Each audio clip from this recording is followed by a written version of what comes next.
పూరా local. Welcome to పూరా local. Super hit అయిన కాంతారా సినిమాకి షూటింగ్ సమయం నుండి అన్ని అవరోధాలే.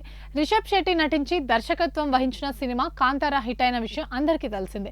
చిన్న బడ్జెట్ తో తీస్తే కోట్ల లాభాలు దక్కించుకొని దేశంలో సరికొత్త రికార్డులను సృష్టించింది.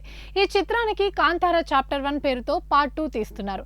ఈ సినిమా చిత్రీకరణ అనుకున్నట్టు సాగడం లేదు. ప్రారంభం నుండి అడుగడుగునా అన్ని అడ్డంకులే, అవరోధాలే. జూనియర్ ఆర్టిస్ట్ కపిల్, నటుడు రాకేష్ పూజారి, మిమిక్రీ కళాకారుడు నిజు వీకే ఈ సినిమాలో నటిస్తూ అకస్మాత్తుగా మరణించారు.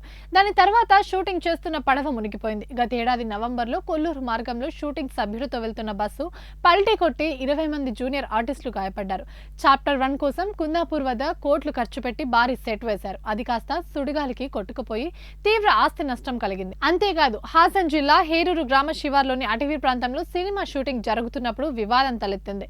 సినిమా షూటింగ్ కోసం అడవులను నాశనం చేస్తున్నారని, పేలుళ్లు జరిపారని గ్రామస్తులు ధర్నా చేశారు. అటవీ శాఖ అధికారులు కూడా తనిఖీలు చేశారు. ఇటీవల కాలంలో రిషబ్ శెట్టి కొన్ని రోజుల క్రితం ఖద్రి, బరైబల్, వారాహి, పంజుర్లి, జారంగాయ దైవం ఉత్సవాల్లో పాల్గొన్నారు. ఆ సమయంలో రిషబ్ శెట్టికి అర్చకులు హెచ్చరికలు ఇచ్చినట్టు తెలిసింది. నీ కార్యం సఫలం కాకుండా పాడు చేసేందుకు పథకాలు నడుస్తున్నాయని పేర్కొన్నట్లు ప్రచారం జరుగుతుంది. అయితే ఈ సినిమాను ఎలాగైనా అక్టోబర్కు విడుదల చేయాలని ప్రయత్నాలు చేస్తున్నారు. ప్రస్తుతం సినీ రంగంలో కాంతారా కష్టాలు హాట్ టాపిక్ గా మారాయి. ఇవి ఇప్పటివరకు అప్డేట్స్. మరిన్ని అప్డేట్స్ కోసం చూస్తూనే ఉండండి పూరా లోకల్.